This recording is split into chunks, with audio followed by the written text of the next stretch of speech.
So there is nothing I have to say here. I'm just going to go directly to that page. And where is the page? 557.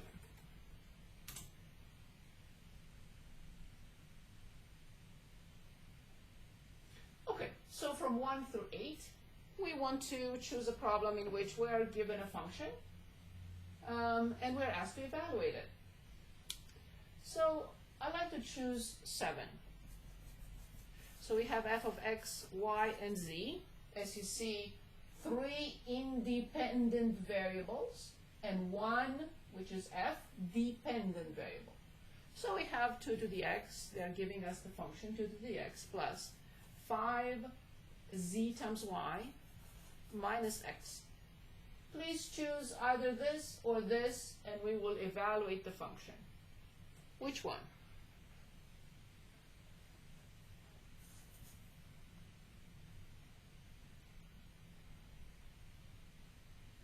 Okay, I will choose the second one, 1, 0, negative 3. All we have to do is just be careful how we plug in. X is 1, y is 0, z is negative 3. So 2 to power 1 is 2. 5 times x times z times y, when y is 0, this is 0. And minus 1 again. So this is it. So the function value when x is 1, y is 0, z is negative 3 is 1. Are we okay with evaluating? Or we need to look at another example?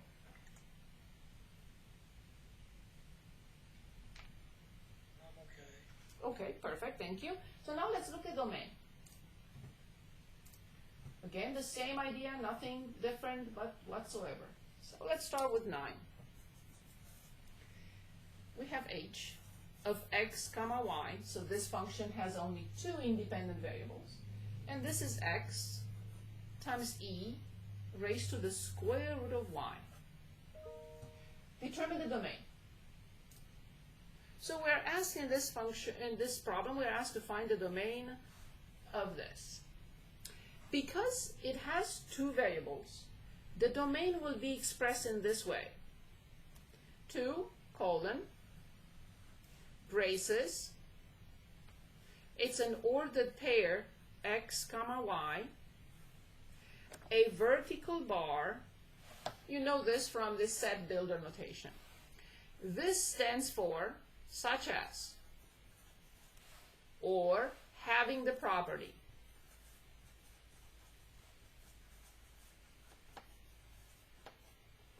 Again, what does this mean? The domain of this function consists of ordered pairs, not just x or just y. No, ordered pairs, specific ordered pairs, such as, or having the property, dot, dot, dot, dot, dot. We didn't get there yet.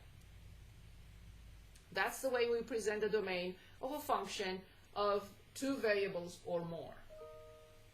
Okay, so we see here a product. X times e to the square root of y. Is there any restriction you will state on x? In other words, I'm saying, can x be anything? If x can be anything, then I move on to y. If x cannot be anything, there are some restrictions that I have to write the restrictions on x. What do you think? Is there any restriction on x?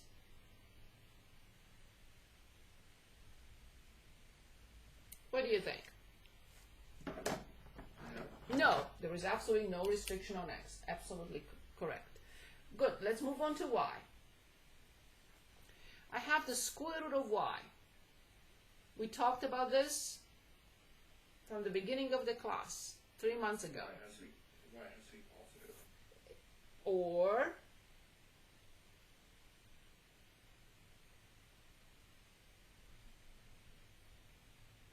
positive or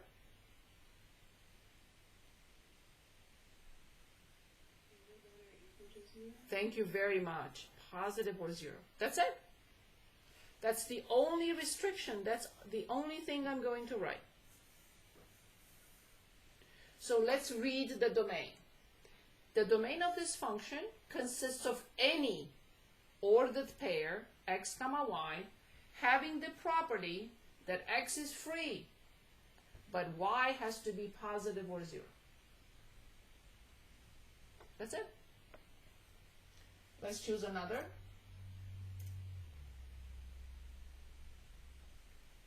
Let's also look at 11. It looks interesting. I'm on page 4, I think.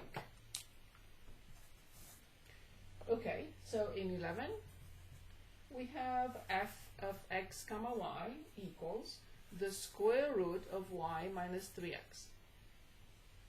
Okay. Domain of this function consists of ordered pairs x comma y having the property we'll see. What should I write? When does this radical exist? What is the condition that I have to write for the radical to exist?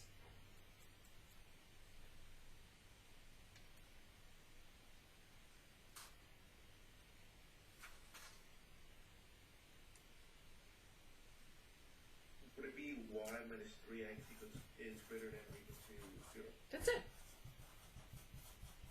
I don't have to solve for anything. You can, if you like, to write it or y greater than or equal to 3x. It doesn't matter. This is perfect. This is perfect. So how do I read this? Domain of this function consists of any ordered pair having the property that y minus 3x is greater than or equal to 0. Okay, let's make one up. Let's say f of x comma y is 1 over x minus 1 over x minus y. We want to find the domain of this function that consists of any ordered pair having the property or fulfilling the condition and we'll see. Any condition we have to write for the first fraction.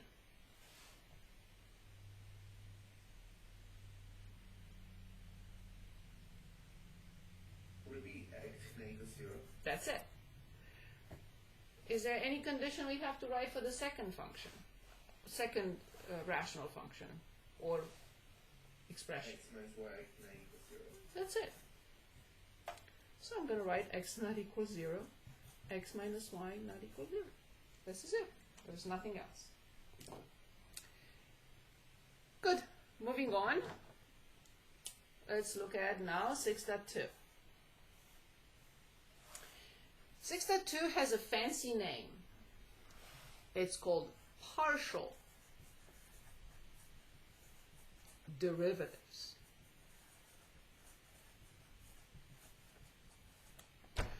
Exactly when we thought that we are done with the derivatives, here we are talking about partial derivatives.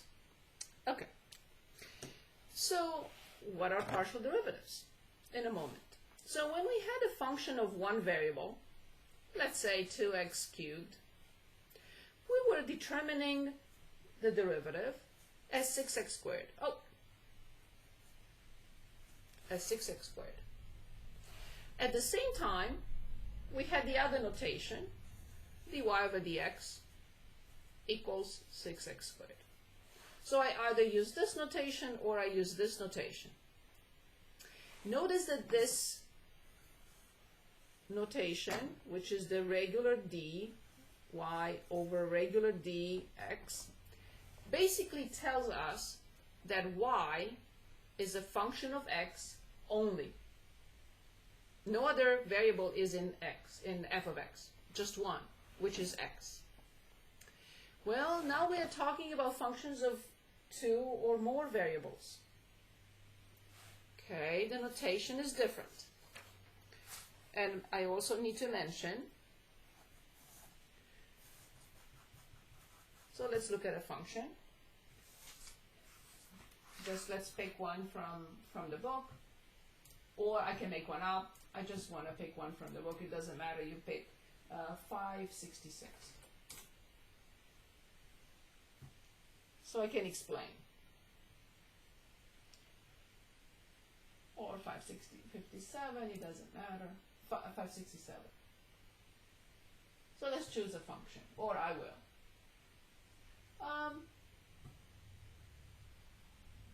Yeah, so let's choose f of x comma y, which is y, natural log of x plus 2y. We can no longer use this notation. This is not possible now. Why? Because the function has two variables. And note, we cannot differentiate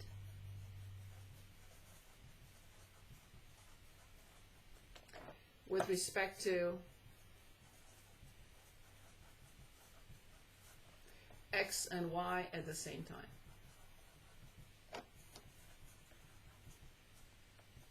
Not possible. We can either differentiate with respect to x and consider y constant, or differentiate with respect to y and consider then x constant. So this notation does not have a use here. This notation does not have a use here, because this says y is a function of x only. We have a different notation, which is this.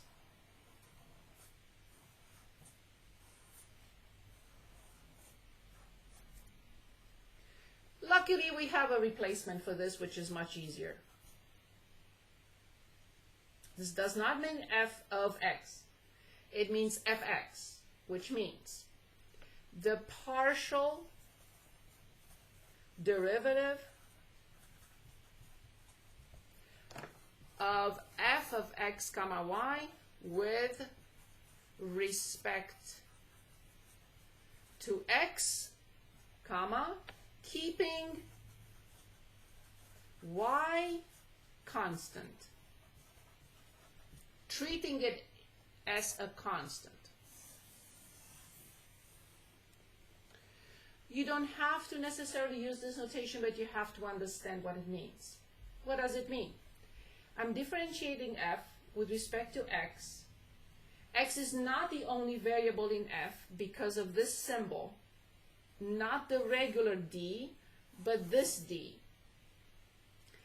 Looking at this symbol, I know that the function f is not function of x only. But when I determine this derivative, I will keep everything else fixed, and I will only differentiate with respect to x. The same notation for the f over dy, but this, you don't have to use it. There is a simple notation, which is fy. Of course, we can differentiate with respect to y a function that was derivative that was differentiated with respect to x. Okay, so this is fxy. And of course, we have fyx. And of course, we have xxx when we differentiate the function with respect to x, and then we differentiate it again with respect to x. And of course, we have fyy. And that's it for two variables. So we have the partial derivative with respect to x, the partial derivative with respect to y, the partial derivative first with x and then with y. It's a second order. This is first order, this is second order. We are differentiating twice. This is second order, and this is second order. X first and then x again, y first and then y again. So these are first order partial derivatives. These are second order partial derivatives. Imagine the second derivative from before. Okay, so let's look at this example and find 1, 2, 3, 4, 5, 6 different derivatives. And that was my page 5. So page 6. So I'm copying the function again. I think it was y, what was it? Y natural log x plus 2y. Okay, so let's take it slowly. Okay, So first let's find fx. When I find fx, this is considered constant. This is considered constant. I'm only differentiating here with respect to x. So this is not the product rule. This is a number, and this is a number. So when I differentiate this, I keep the number in front, and I only differentiate natural log of x plus 2y. Can anyone tell us how to differentiate natural log of x plus 2y? Keeping in mind that this is a number.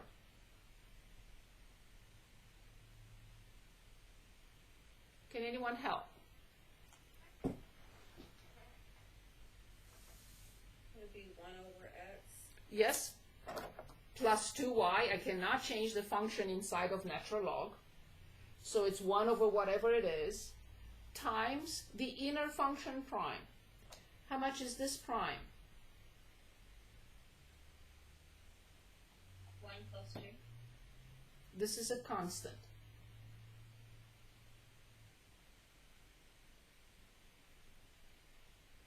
Just 1. Exactly. That's it. So fx is indeed y over x plus 2y. Nothing else. Okay. Now let's determine fy. I'm going to write the function one more time because I smudged it there with all sorts of different things. Okay. Now, this is the constant. And now this is the variable that I have to differentiate according to the variable that I differentiate based on. Good. Now this is a product rule now, because this is a function, I'm sorry, this is the variable, and this is the variable inside. So this is a product rule. The first function is 1. So times natural log x plus 2y plus the first function times, I differentiate natural log, but now I differentiate with respect to y. What do I write?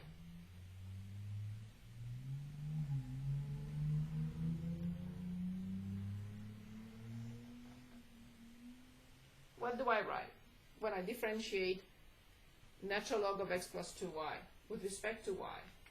Would it be plus 2? When I differentiate natural log has a very specific Over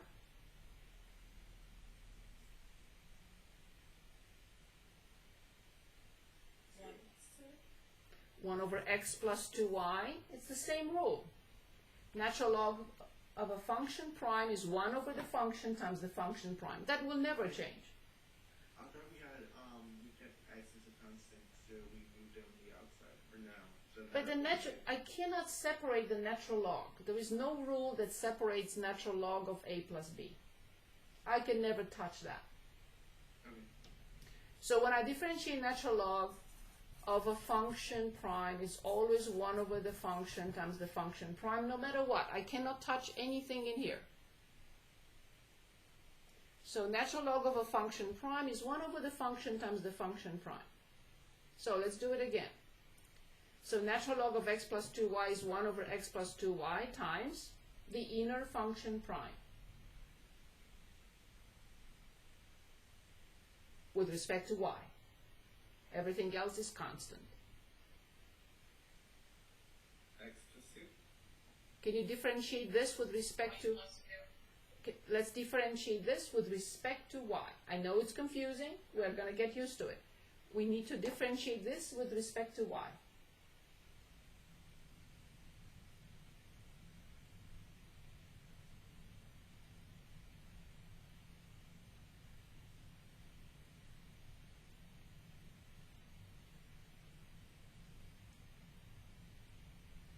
Anyone?